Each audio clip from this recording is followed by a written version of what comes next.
Olá, pessoal, tudo bem? Hoje nós estamos aqui para mais um encontro, um podcast, para falar de um tema bem delicado, que é falar sobre o nosso possível com os nossos pais mais velhos. Então, eu, Thaís Marques, consteladora familiar e psicóloga, junto com o. Eu sou o Júnior, sou constelador familiar também e trabalho com clima organizacional e fit cultural dentro das empresas. Eu sou a Abigail, terapeuta sistêmica e taróloga. Meu nome é Edneia, eu trabalho com as constelações familiares, com os registros akáshicos, com a psicogenealogia e outras coisas. E eu quero aproveitar este momento para agradecer a nossa patrocinadora, que é, gente, a Bebosque. A Bebosque é uma empresa voltada para tudo que é natural. O trabalho dela são as velas aromáticas. E são aromas incríveis, vocês precisam conhecer. Nossa. São 7 aromas diferentes e cada um vai de encontro àquilo que a sua alma necessita naquele momento. Então, entrem em contato, nós vamos deixar no final deste trabalho o WhatsApp dela, todos os dados para vocês entrarem em contato. E o que é mais importante, gente, dá um tempo para você, sabe? Entre em contato com a sua essência através dessas essências maravilhosas. Muito bom, obrigada. Tá vendo? Pelas- Tá vendo? Ela é melhor no Shoptime que você. Sem dúvida. Meu lado empresária já ficou para um passado.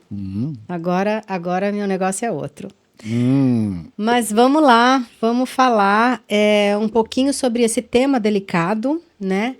Que é lidar com os pais mais velhos, né? Vamos falar um pouquinho da hierarquia, como funciona essa questão hierárquica, onde os pais vão envelhecendo e a gente, como filhos, não pode ocupar o lugar desses pais, porque eles vieram antes, claro. Então, que lugar é esse que a gente tem que se colocar para poder manter esse equilíbrio e uma relação saudável? Muitas vezes esses pais acabam exigindo a presença dos filhos e outras vezes esses filhos também se colocam achando os pais incapazes. E às vezes esses pais são incapazes e outras vezes eles não são incapazes. Então, como a gente lida com isso, com o nosso possível em relação a essa relação familiar? Hierarquia? Hierarquia. Tipo papai sargento, nós soldado raso? Mais ou menos isso. Em muitas famílias existe isso, né? Muitas famílias têm aqueles pais autoritários que tiveram uma educação muito militar, né? Então, é complicado que, às vezes, acaba trazendo traumas familiares, onde esses filhos, às vezes, acabam se vingando desses pais, né? Como é que é isso para vocês, a ideia de vocês em relação a esse lugar, né? Já vem dificuldade também nessas relações, já viram, né? Já que a gente conhece muitas famílias aí que às vezes acabam pedindo para constelar isso e a gente vê que tão fora de lugar, às vezes que acabam ocupando esse lugar, né? De troca. Como é que é para vocês essas relações? Como é que vocês veem essas relações? Bom, eu acho que quando a gente é mais jovem, a nossa relação com os nossos pais é de que eles são a fonte inesgotável. Mas o entardecer da vida vai acabando criando algumas necessidades, dificuldades. Naquele episódio que a Biga nos contou, né, o 60 a mais, a gente falou não só das coisas boas, mas a gente falou também das limitações. Mas algumas limitações podem ser um pouco intransponíveis, né? Então, exigem cuidado, exigem atenção. Eu acho que a gente não fica preparado para isso, porque, como eu disse, a gente imagina que eles são a fonte inesgotável. Quando a gente se toca de que eles estão nesse entardecer da vida e que eles começam a ter algumas necessidades, eu acho que existe um conflito duplo. existe o conflito dessas pessoas que estão envelhecendo, que apesar de mentalmente eles estarem extremamente revigorados, eles estão extremamente fortalecidos, mas o corpo não está atendendo na mesma medida. Então, ele começa a lidar, eu acho que as duas coisas piores que você tem que lidar quando você vai chegando nessa idade primeiro, perda da autonomia. Hoje qualquer um de nós aqui pega o carro, vai para onde quer, viaja, não sei o quê. Se quiser levantar dessa cadeira, eu vou. Se eu quiser comer A ou B ou C, comida, a gente pode, tá certo? Quando a gente está nessa idade, a gente começa a não ter mais autonomia sobre muitas coisas. Talvez eu não possa mais dirigir, talvez eu não consiga andar com a mesma facilidade de um cômodo ao outro, eu começo a correr riscos, a minha alimentação já começa a não poder ser completa e variada, eu tenho que ter uma alimentação mais restrita, uma dieta. Até então, por conta das doenças que vão acontecendo, exatamente. Então eu acho que, por exemplo, assim, para o indivíduo é difícil, porque nós nascemos não muito autônomos, nos conquistamos a nossa autonomia e passamos 90% da nossa vida autônomo. Aí você tem que voltar na condição de, entre aspas, depender, eu acho que já é por aí uma condição que já pira. E por outro lado, nós, enquanto filhos, olhamos para eles como uma fonte inesgotável que esgotou. E eu não sei lidar com isso. Como é que eu faço? Né? E eu acho que aí fica o grande problema. E aí, tudo bem, a gente fala assim, eles são os maiores, nós somos os menores. Nós temos que tratá-los com a dignidade que eles merecem e da posição que eles merecem.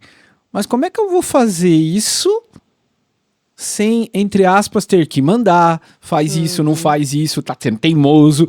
Então eu acho que a pergunta do milhão, e aí eu queria que as duas falassem muito sobre isso, como é que eu concilio essa situação? Eles estão perdendo autonomia, eles precisam de ajuda, muitas vezes não querem, ou não conseguem trabalhar isso, e do nosso lado a gente também não consegue lidar que eles não são mais os super-heróis. Que eu queria até complementar, né? Porque quando a gente começa a envelhecer, a gente continua com a cabeça de 25 anos, mas o corpo não é mais o mesmo, né? Eu continuo olhando para os meninos de 25 anos, mas eles continuam olhando para mim e dando lugar no ônibus para... Mas é muito complicado isso, porque a nossa cabeça ainda tem todo aquele pique de fazer, mas o corpo às vezes não acompanha, né? A perna já não levanta mais como levantava antigamente, né? A mobilidade já não é mais a mesma, o pique já não é mais o mesmo. A gente, depois de uma certa idade, a gente até reclama, né, Biga? Porque a gente quer dar conta de 2, 3 programas por dia e não adianta só conseguirmos dar um, né? Um só e olhe lá. Então quando vai numa loja só. Quando vai num restaurante, é só naquele. Ai, bons tempos. Quando a gente fazia 3, 4 coisas no mesmo dia, né? E o joelho que dói. Coluna. As dores, aquelas dores fantasmas. Você não tem absolutamente nada, de repente algum lugar começa a doer, você não sabe a menor do porquê, e do mesmo jeito que ela vem, ela vai. Aí fui lá pra minha endócrino, maravilhosa, adoro ela. E aí eu falei assim, Jô, mas fica parecendo umas dor aqui, umas dor ali e tal, não sei o quê. O que será que eu tô tendo? Ela falou assim, velhice. E a gente vai sentindo que a máquina vai falhando. Sim. Não tem mais aquela vitalidade. Pode tomar vitamina, pode tomar suplemento, mas a gente precisa compreender que a gente tem que dar conta do agora. Sim. E é tão difícil você acreditar que não pode mais fazer tudo isso, né? Eu acho que tem uma questão também, né, de humildade quando você aceita aquilo que está, né? Porque acho que acabam entrando muito em sofrimento essas pessoas mais idosas, porque elas ficam comparando o tempo que elas tinham quando mais jovem, as coisas que ela conseguia fazer quando mais jovem, e com a idade não podem mais fazer. Então, na minha concepção, é muito importante essa mudança de olhar, né? Aquela idade eu conseguia fazer, mas qual é a minha idade hoje? O que eu permito, né, poder fazer? Porque tem outras coisas que vêm com a velhice. Tem a sabedoria, vem um conhecimento maior, né? Um estado Sensibilidade. pleno, a sensibilidade. E tudo isso é uma coisa que naquela idade que você fazia coisas diferentes, hoje você não faz mais, mas tem outras coisas que dão conta disso, né? Da sua existência, o significado da sua existência. E muitas vezes o sofrimento maior dessas pessoas, até que acabam ficando um pouco mais rebeldes, né? E as pessoas acabam não sabendo, os mais jovens, os filhos, como lidar com esses pais que acabam tendo esse lugar de resistência, onde eles não aceitam essa condição atual hoje, né? Então, como lidar com isso? Como é que a gente faz com esses? Porque às vezes os filhos também não são mais tão jovens, desculpa. Não são mais tão jovens. Aham. Aí que tá, se os pais, como é o meu caso, meus pais foram pais muito jovens. Então, hoje, nós já temos aí, é lógico que a minha mãe, né, com a idade dela, ela é 23 anos mais velha do que eu, mas chega um momento que você fala, nossa, eu tô com a mesma dor da minha mãe, sabe? Dói o joelho, dói não sei o quê. Então, às vezes, os filhos também já não têm mais as condições físicas que tinham antes para ajudar em determinadas coisas. E aí você precisa sim entrar com um auxílio profissional quando necessário. Claro que não no dia a dia, quando está tudo bem, tudo bem. Mas num caso mais sério, às vezes é preciso de um auxílio profissional, sim. E quando esses pais não aceitam esse auxílio profissional também, né? Como é que a gente lida com isso? Então, tem pais, tem senhores e senhoras que tem uma grande resistência a aceitar o fato da mudança, né, de mobilidade. Eu já contei aqui que eu comecei a namorar o Gui, eu tinha 50, ele 65. Aí ele não tinha noção que ele tinha 65. Ele achava que ele tinha 40. Aí ele vira para mim e fala assim, vamos fazer rafting em Brotas? Eu falei, oi? Descer o Rio das Pedras naquela canoinha? Eu falei, mas nem morta eu vou fazer isso. Imagina, eu vou me quebrar inteira. Não, põe colete. Que colete? Eu não tenho mais idade para isso. Ah, então vamos comigo. Você fica olhando, eu vou. Era desse jeito, Gui. Ele adorava uma aventura. Mas nós não fomos, ele não foi, porque lógico porque que eu já não era a deixei. pergunta que não queria calar, né? Não, Ele- nós não fomos. Acabou que nós não fomos. Porque enquanto ele não tinha consciência nenhuma, eu sempre tive muita. Autopreservação é tudo nessa vida, gente. Né? Então, conforme o que você vai tentar fazer sozinho, você se quebra inteiro, quebra o pescoço, coloca em risco sua coluna, né? Por conta dessa resistência. Eu tive pais resistentes. Tive uma mãe, nossa, teimosíssima. Imagina, com 65, 67 anos, eu subia no telhado e arrumava as telhas quebradas. Telhado, vai vendo. Então, não era fácil. Mas era muito dinâmica, gostava de fazer tudo. Mas a gente sabe também que existe uma resistência que é muito maior, né? E que é uma resistência que faz sofrer toda a família. Quando a pessoa tem, por exemplo, um derrame e fica na cama, né? Por 10, 15 anos. Uma vez eu ouvi alguém dizer que a pessoa que fica debilitada, ela precisa aceitar que ela precisa de ajuda.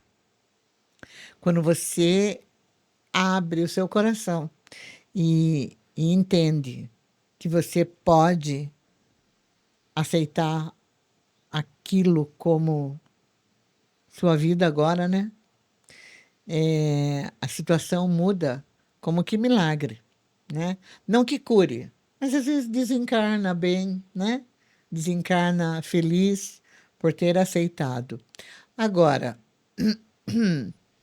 é, continuando a falar de resistência, tem a resistência leve também, que eu posso falar da minha. Conte-me tudo, não me esconda nada. Então, minha filha fala assim, mãe, para de sofrer, mãe. Vem morar aqui em casa, aluga a sua casa. Você viaja, você não precisa mais trabalhar. Gente, mas a minha liberdade, a minha dignidade está em morar sozinha, né? E eu agradeço e falo assim, obrigada, filha, mas ainda não é tempo. Aí ela diz assim, será que você vai aceitar quando for o tempo? Que momento que chega esse tempo, né? Né? Então eu fico assim, eu acho que vai ser muito difícil para mim. Vai ser muito difícil para mim. Porque eu morei num prédio. Ai, como é que chamava aquele filme? Ai, que os velhinhos que vêm umas. Cocum. Cocum. Era muita gente lá no Os centro mais da cidade. jovens, procurem no Google, tá? É Cocum. É maravilhoso esse filme. É sim. Aí só idosos que moram lá. E tem idosas com 90 anos que moram sozinhas, gente. E assim, e vivem super bem. Mas depende do que ela traz de dificuldade, de dor, sabe? E os Assim, filhos ela- apoiam, mandam comida, mandam tudo, mas não quer ninguém. Uma delas falou assim para mim, e imagina, não me sinto sozinha. Eu tenho Alexa, compra uma Alexa para você. Eu falo assim, Alexa, Chico Buarque de Holanda. Ela toca o dia inteirinho para mim, Chico Buarque. Conta piada, né? Então, assim,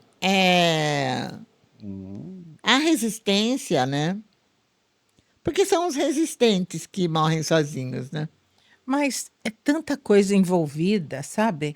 O que mais me preocupa nessa situação é a tristeza que pode acometer este idoso que quer viver sozinho. Às vezes por teimosia, mas é muito difícil trabalhar com a tristeza, com a solidão. É isso que me preocupa, sabe? O meu marido ele sempre dizia que as chatices da juventude se acentuam na velhice. E é verdade.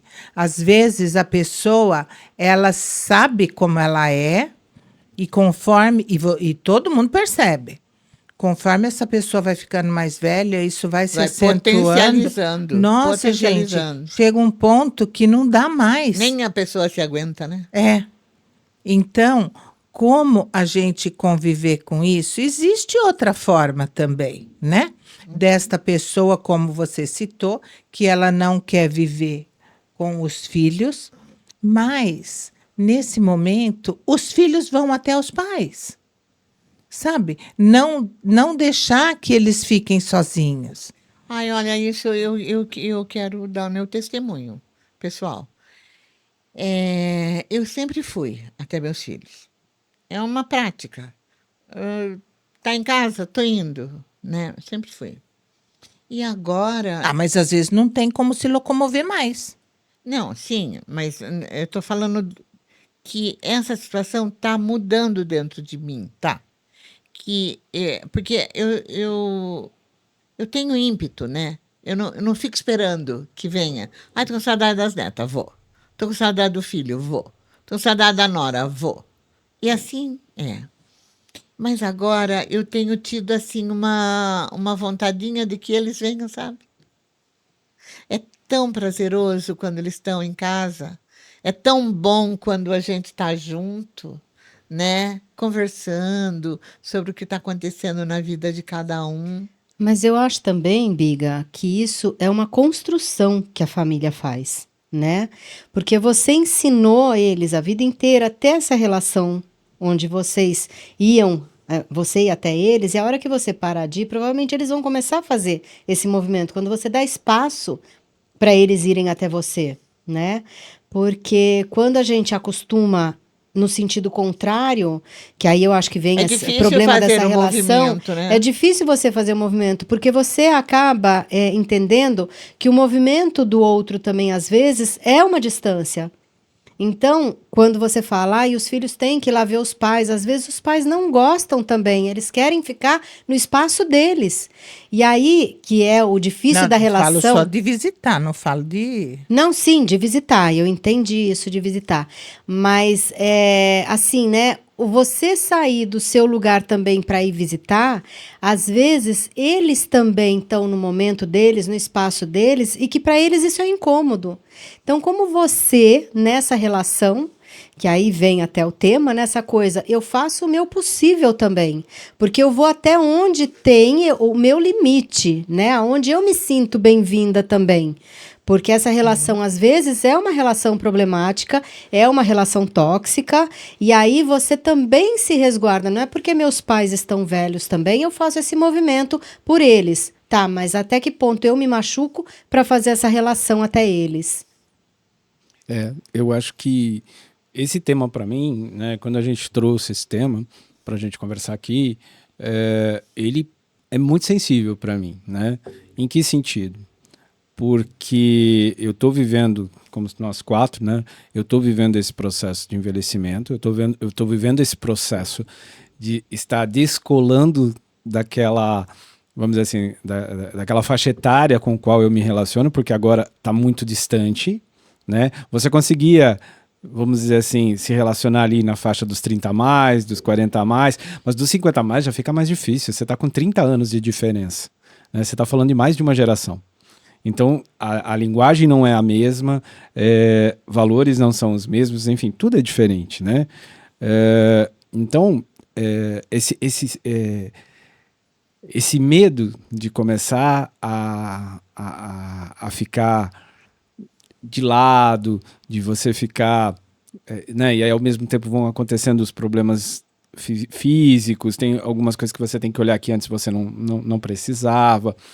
Então eu acabo ficando muito empático a essas pessoas que estão bem mais velhas, que é o caso aqui, porque se eu, que estou na plena autonomia, estou me incomodando ou estou me sentindo retraído com coisas teoricamente não são assim tão graves, ou grave nenhuma, né? Eu que estou fazendo a gravidade da coisa.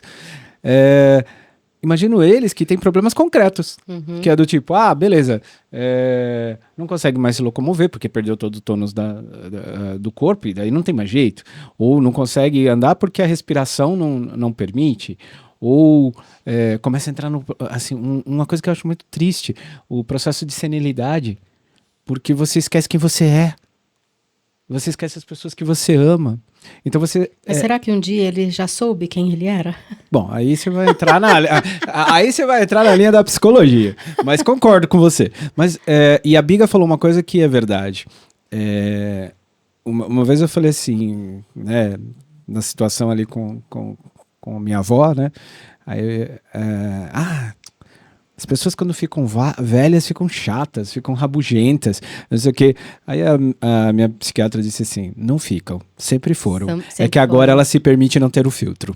E é verdade, é verdade. Mas mesmo assim é uma situação que eu fico muito sensibilizado, porque eu imagino como deve ser difícil perder essa autonomia, porque é claro que não é assim, mas às vezes você, principalmente por essa resistência, você acha que perder a sua autonomia em qualquer nível é perder a dignidade, né? Você não se enxerga mais como um ser humano digno.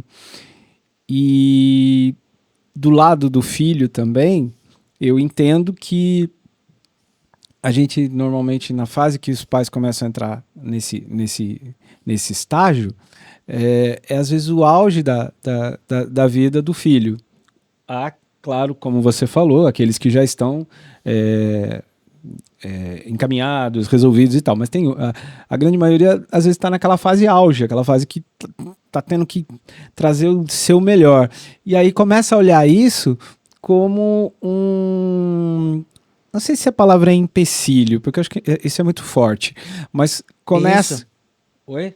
Como um peso. Como um peso, exato. Poxa, eu tenho que carregar mais isso. Poxa, mas eu tô ali a 100 metros da linha de chegada, agora eu vou ter que parar e Cuidar dos meus pais. Vou ter que dividir todo aquele tempo para ir até a linha de chegada. Então agora eu não vou mais chegar em 100 metros, vou chegar em 500, 1 quilômetro, né? Então, os dois lados são muito complicados. Sim.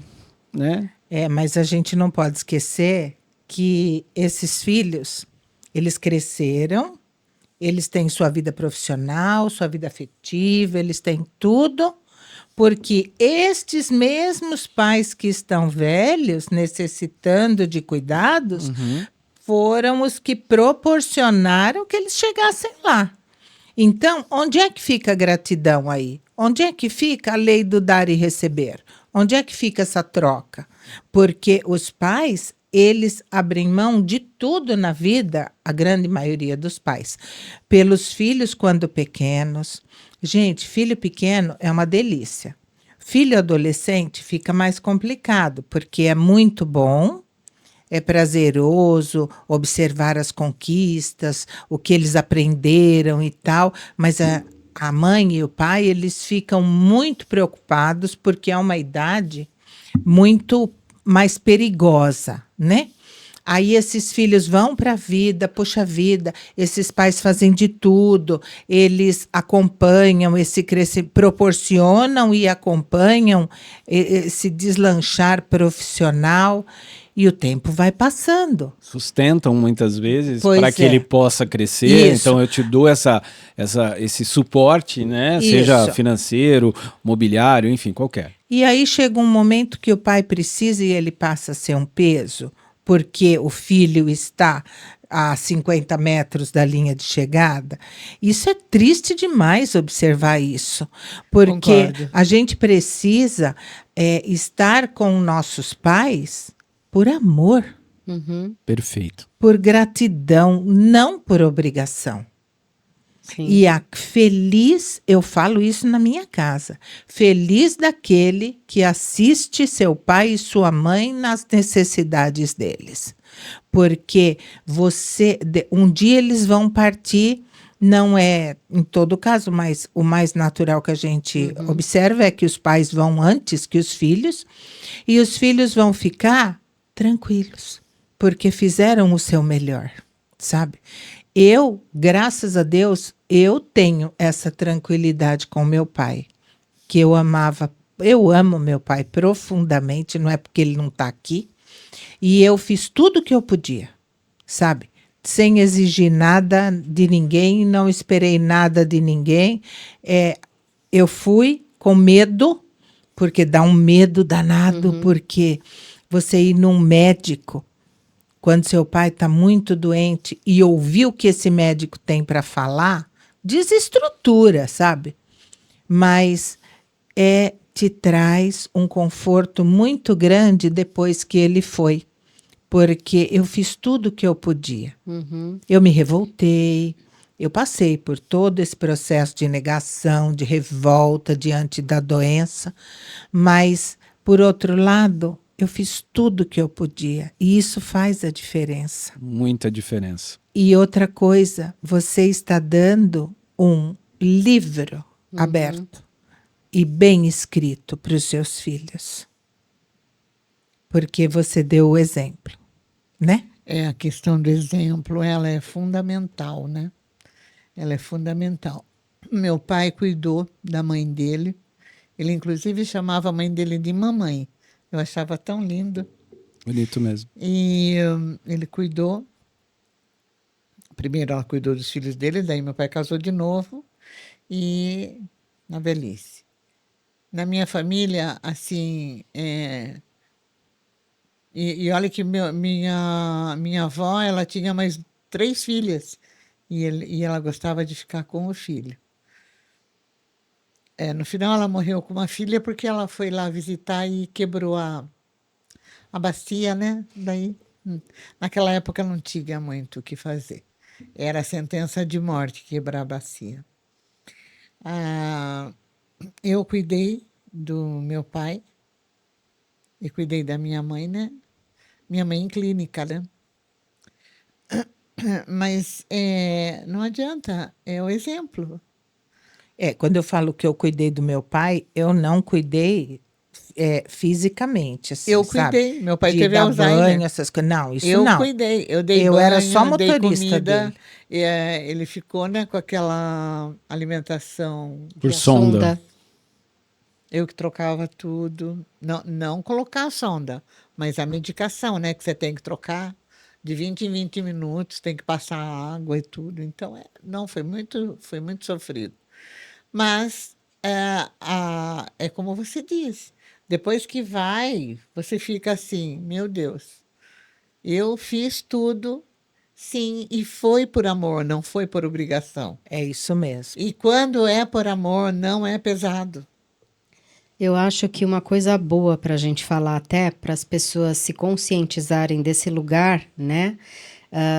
Quando os pais são mais velhos e demanda um cuidado, uma atenção desses filhos, é lembrar que quando eles foram crianças, esses pais também fizeram muito por essas crianças, né? Sem dúvida. Cuidaram, trocaram fralda, correram atrás, que é desgastante, como você diz, né, Edneia? Quando é criança, é lindinho, maravilhoso, mas depois começa a crescer, passa pela adolescência, e quantos problemas adolescentes não trazem para os pais, normalmente, né?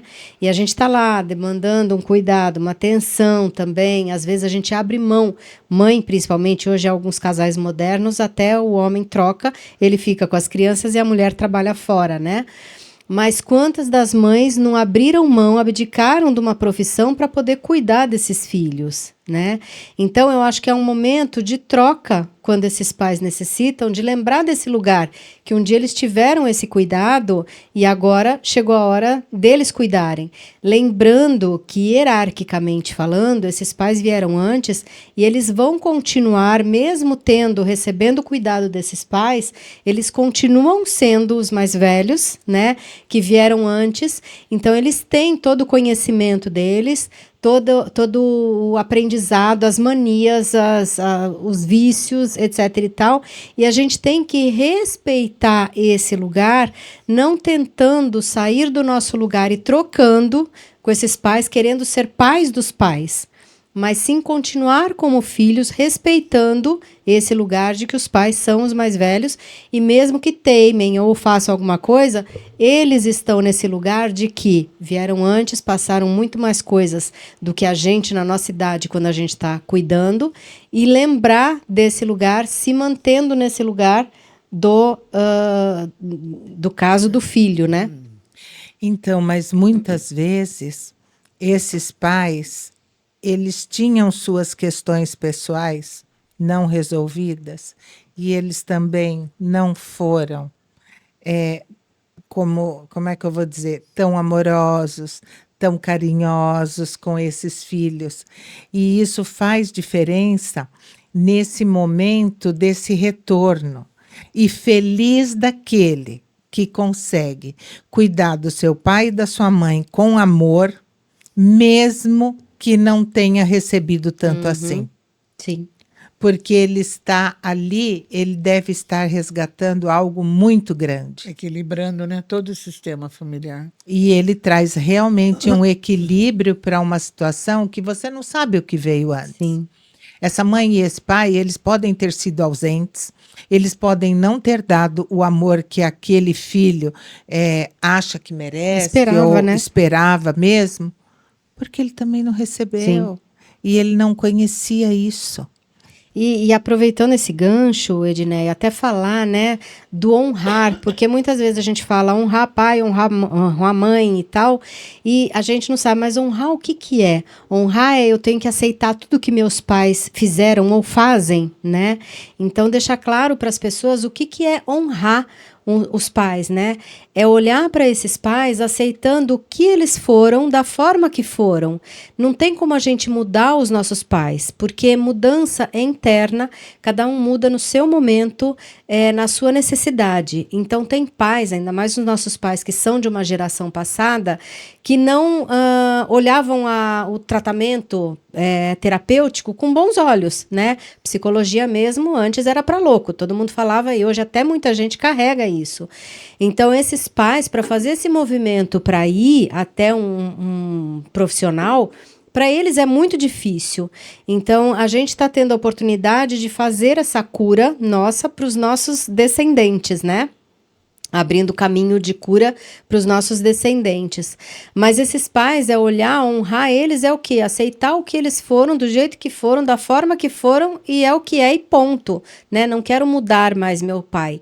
Isso é honrar. Eu pego o melhor que eu posso dos meus pais e sigo minha vida adiante, deixando o que é com eles com todo respeito, não querendo mudar esses pais.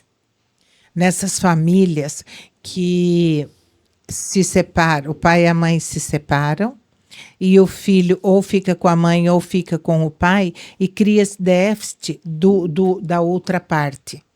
Um dia, eles dois vão envelhecer também.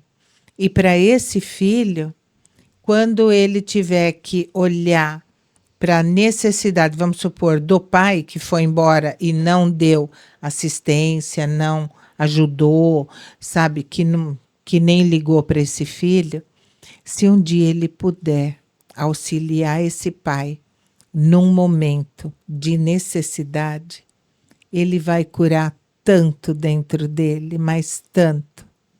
E não é isso que acontece. A gente observa nos atendimentos muito julgamento. Sim. Ele não me deu nada, ele foi embora, ele não foi nada por mim, eu não devo nada para ele. E aí você vira para essa pessoa e fala, realmente você não deve nada, só a vida. Né? Então cria essa e conversando com muito cuidado dentro deste tema, a gente consegue dar uma luz para essa pessoa poder fazer o melhor agora.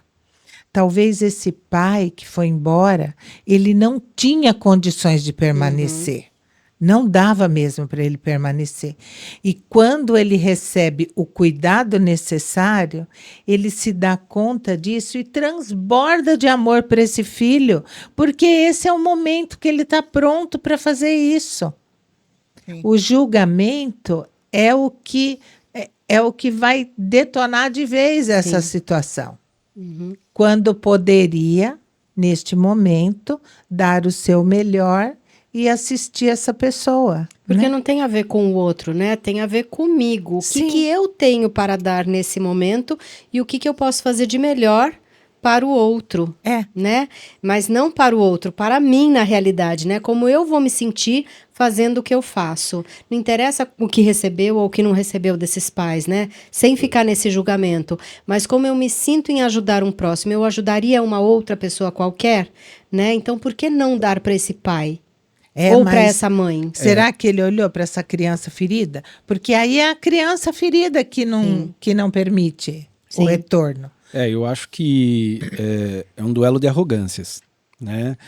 O filho, por exemplo, ele não vê essa dívida exatamente por isso que você falou. Ah, mas o meu pai não me ajudou em nada, ou a minha mãe não me deu carinho, minha mãe ficou ausente, meu pai isso, minha mãe aquilo. Agora, eu fiz faculdade, eu fiz pós-graduação, eu tenho um carrão importado, eu tenho filhos lindos, eu viajei à Europa. Eu fiz pelos meus filhos. Parari, parará, né? Eu sou melhor que eles, eles são dois semi-analfabetos, sei lá, qualquer coisa assim, né? É um duelo de arrogância, mas é isso que você falou. Que lindo que você construiu isso com a sua vida. Só que nem vida você teria. Então você seria uma poeirinha cósmica se eles não tivessem permitido a sua existência. Então me desculpa, cara. Você pode ser o pica das galáxias. Não tem jeito. Sem você respeitar e você entender que o essencial foi dado pelos dois, sua vida não vai ser completa. Você pode ter um monte de coisa e ainda assim você não vai se sentir feliz, né? E do outro lado também tem essa questão, eu acho que assim, isso é natural, né? Da coisa da pais que, por exemplo, acham que os filhos têm essa obrigação de fazer, ou a resistência, como você falou, não, eu Né, o orgulho. Eu não quero receber cuidado, eu não preciso, eu nunca precisei, então eu não preciso também. E aí fica dois duelos sabe, de egos que não chega ao essencial que é amor. É. Sabe que os filhos, quando eles estão na idade adulta, né, em pleno vigor, né, de todo seu potencial intelectual, emocional, né, eles se sentem super-heróis mesmo, né, e eles sentem que, primeiro, eles nem pensam na possibilidade dos pais ficarem doentes ou morrerem, né? Não pensa nisso. E também muitos formam uma ruptura, né? Por conta dessa arrogância aí, desses superpoderes que eles acham que têm, né? Essa arrogância que a sociedade até estimula, né? Muito. Para que a pessoa alcance, né, um patamar maior econômico, social. E aí o que acontece quando os pais adoecem ou envelhecem a ponto de perderem a memória, de perderem, né? Aí é triste, né? Porque não se mover ainda tem um jeito, mas perder a memória mexer na cabeça, né? E o que acontece daí? Essas pessoas, elas ficam chocadas, né? Porque a vida delas é tão perfeitinha, né? Compraram um melhor apartamento, um melhor carro, viajaram para os melhores lugares do mundo, não é? Têm os filhos mais lindos e estudam nas melhores faculdades. E está ali o pai, né? Ou a mãe, debilitado, decrépito, né? E aí o que acontece, muitas vezes eles internam, né, numa casa, ou contratam alguém, tomam atitudes assim, fui eu que bati aqui, tomam atitudes assim de isolamento mesmo daquele idoso, né, de exclusão. E é aquilo que você falou, Edneia, o exemplo dado aos filhos, né? Então, quando mais você bate num pai e numa mãe, mais seus filhos baterão em você. Quanto mais você julga seu pai e sua mãe, mais seus filhos. Ah, não, meus filhos não vão fazer isso comigo, gente. É lei universal. É lei universal. É o que aprenderam. Está acima até da educação que foi dada. E esses seres, eles respeitarão as leis universais e vão fazer a mesma coisa. Não, comigo vai ser diferente, porque o arrogante fala. Ou mais, eu hein? criei diferente de você. Não, Biga. Não, imagina, eu não vou precisar deles. Essa é uma fala, né? Imagina, eu não vou precisar dos meus filhos. Do macho alfa, né? No seu. Não vou precisar deles.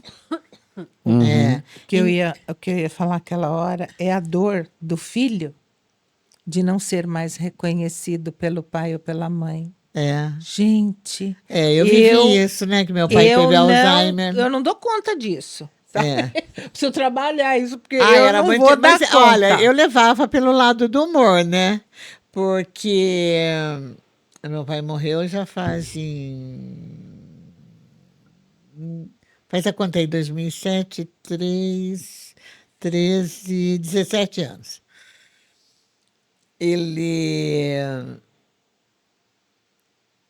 Eu falava assim, pai, vamos fazer tal coisa?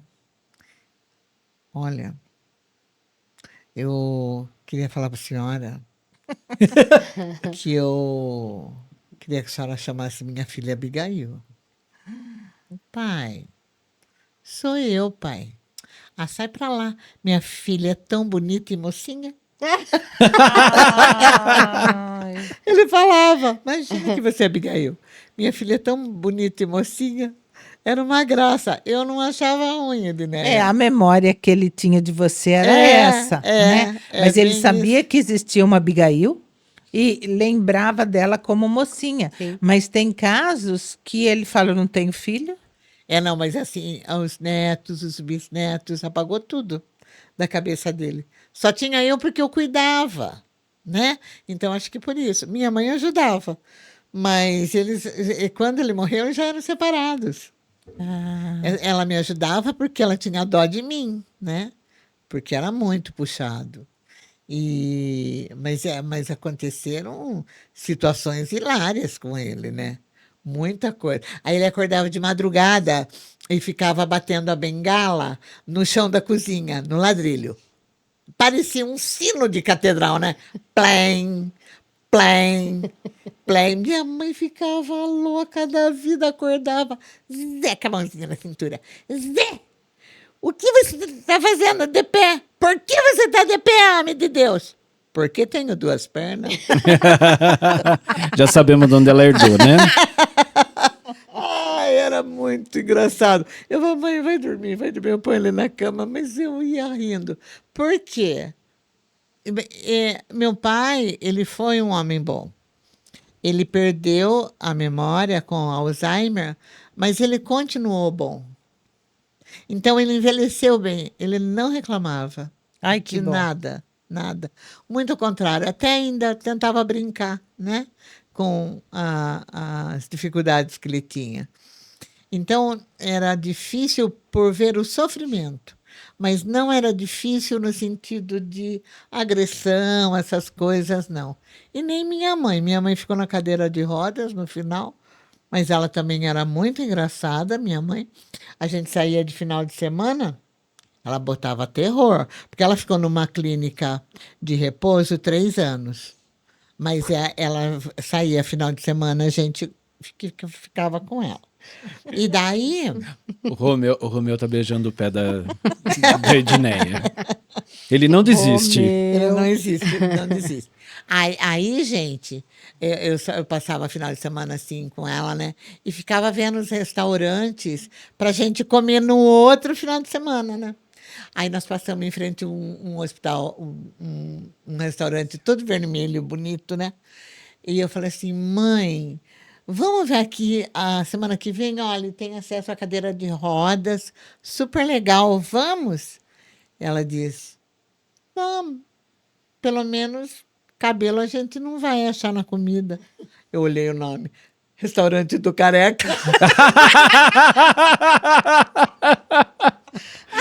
Então é dos dois lados, é isso. É por isso que ela é 2 vezes, né? Ela punha terror, gente, ela punha terror naquele... Eu falei, ele adora você. Não deixa, não. Fala, Romeu, você tá sentindo o perfuminho? Tá gostoso, né? Ai, que engraçado. Mas é legal, né, Thaís? Uma das coisas que a gente vê também Meu amor. é Meu gato mais lindo do mundo inteiro. aquela questão de quando Vai os... queimar seus pelos. Tá Ele já percebeu. E quando os filhos entram num duelo, sabe? Do tipo assim, não é duelo. Eu tenho, sei lá, 5 irmãos, né? Minha mãe tinha uma sabedoria sensacional. É uma frase que todo mundo conhece, mas minha mãe não cansava de repetir. Ela falava assim, um pai ou uma mãe criam ou cuidam de 10 filhos. 10 filhos não cuidam de um pai. E é verdade.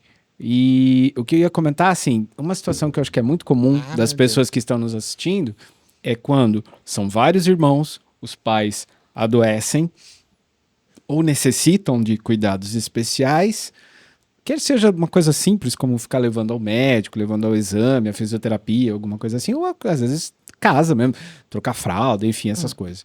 Eu amo muito E isso. só um faz isso. Os outros ficam fingindo que nada tá acontecendo. Pior ainda, né? Quando fica dando palpite, né? Ó, você devia fazer desse jeito. Não, mas olha, mamãe, você tinha que fazer não sei Mas o na quê. hora da herança, todo mundo quer dividir, né? Exato. É. O que você acha desse...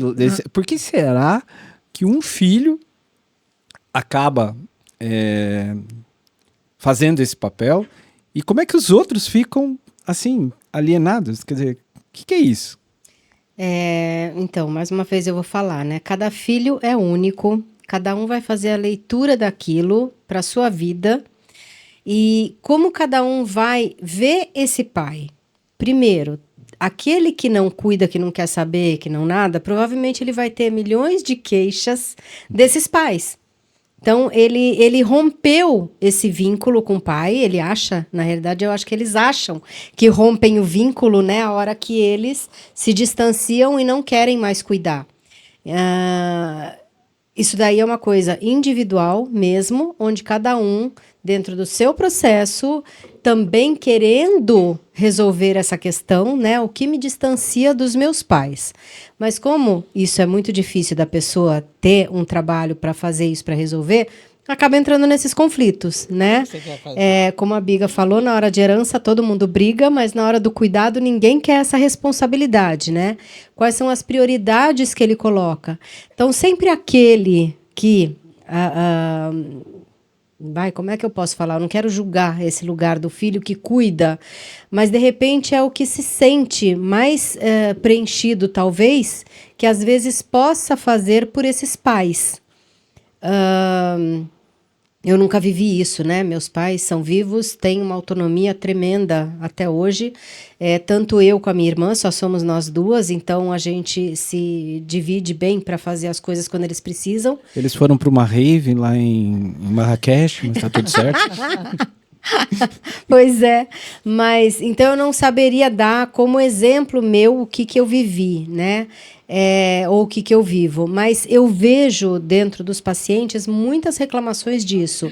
Eu tenho Não que tem assumir, não. eu tenho que assumir meus pais e Tudo meus bem, irmãos não fazem nada por eles, né? Como lidar com essa situação? É tão difícil porque é tão único cada um disso.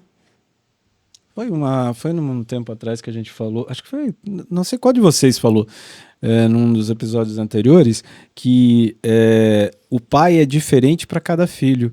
Ou seja, Sim. foi você, né, Biga? Ou seja, cada filho vê o seu pai de um jeito diferente. Não é o mesmo pai, né? Pela ótica dos filhos, né? Então, de repente, para um... E tem a questão da maturidade. O filho nasceu num momento este ou aquele do pai e da mãe, e cada filho que nasce, a mãe e o pai têm mais experiência. Então, cada filho tem o pai e a mãe diferentes do outro filho. E o contrário também é verdadeiro. Sim. Às vezes um filho está falando aquela história do avô dela, que o filho do avô falava que eu era um homem duro e tal, e ela, como neta, dizia, mas era o homem mais carinhoso do mundo, ele via estrela comigo. E todo mundo assim, boquiaberto. Como assim via estrela? Aquele homem duro? Aquele homem duro que me mandava fazer as coisas que eu não queria muitas vezes, né? Então, é isso. E além de tudo isso, gente, tem as afinidades. Sim.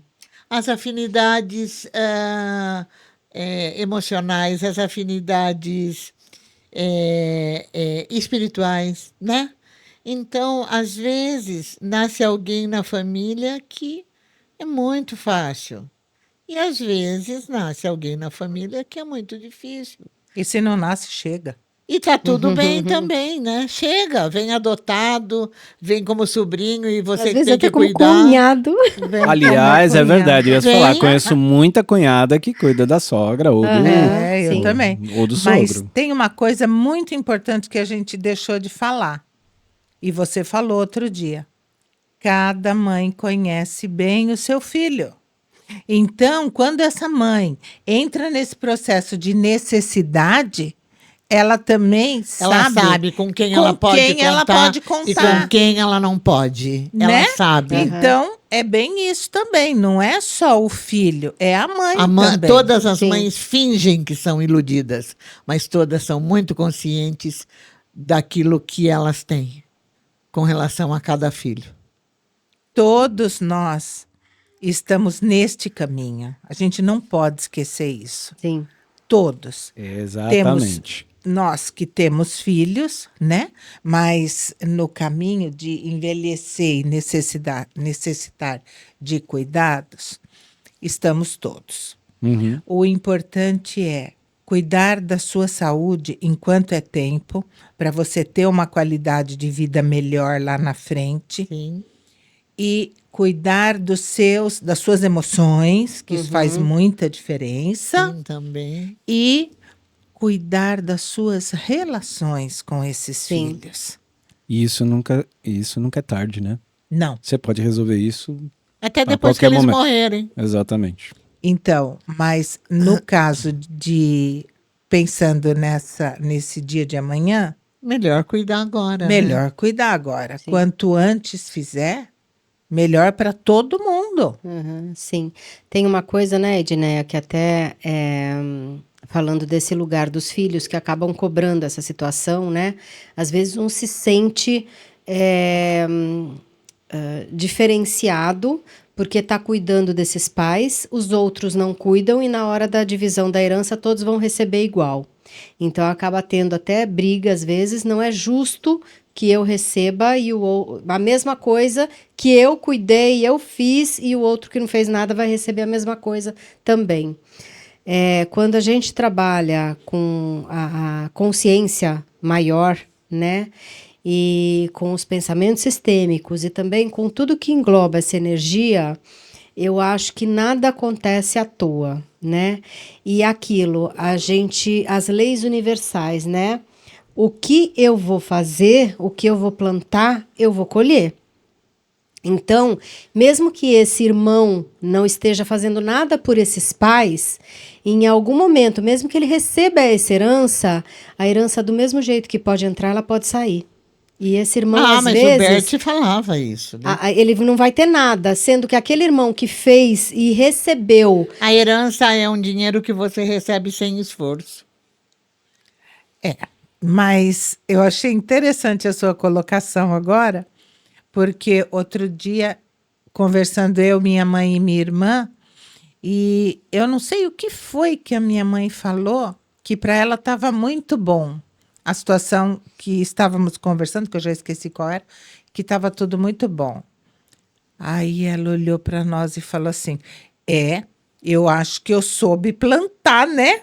Porque agora eu estou colhendo bem. Falei, exatamente, é isso mesmo.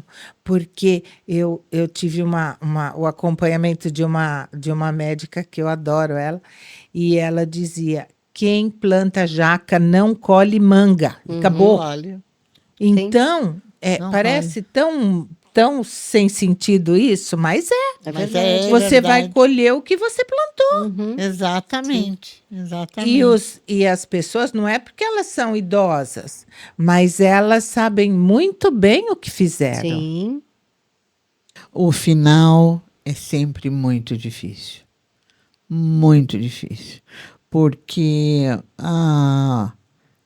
principalmente quando é uma doença, né? Sim. Degenerativa ou uma doença longa, como a Alzheimer, o Parkinson, é muito triste o final, porque a família já está desgastada e doente também. O seu pai ou sua mãe já não tem mais as mínimas condições de continuar vivendo, e aí a gente roga a Deus para que possa cuidar daquele ser que a gente ama tanto, porque a gente não aguenta mais também. É verdade. Porque é muito, muito difícil. E como é duro você fazer, porque nós fomos criados para fazer as orações para as pessoas sararem. Sim.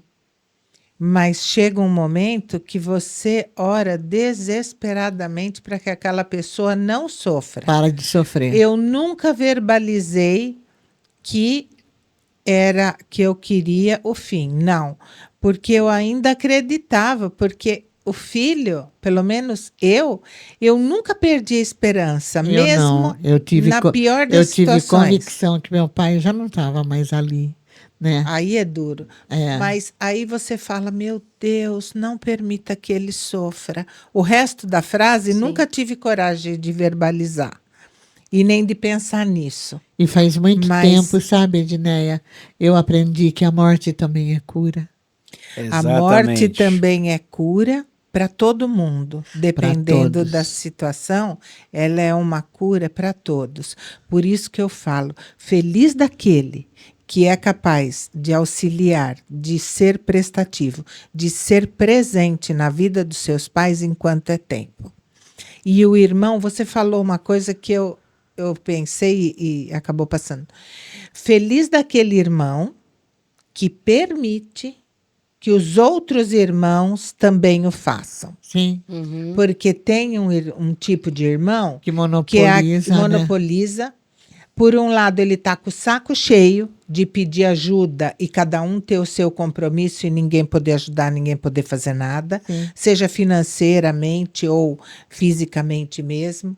Mas a gente tem que permitir, eu falo como filha mais velha, tem que permitir que os outros irmãos também Porque façam cada a um sua tem seu parte. tempo, cada um tem, né, sua convicção, sua realidade, e há de se respeitar tudo isso quando a gente tem que dividir um trabalho tão árduo como Mas não cuidar é pelo dos pais, trabalho, né? Biga. Não é Eu pelo sei que não, trabalho. mas é a pelo divisão ela é fundamental. permitir que eles façam a parte deles para que isso não pese na vida deles depois. Sim. Sim.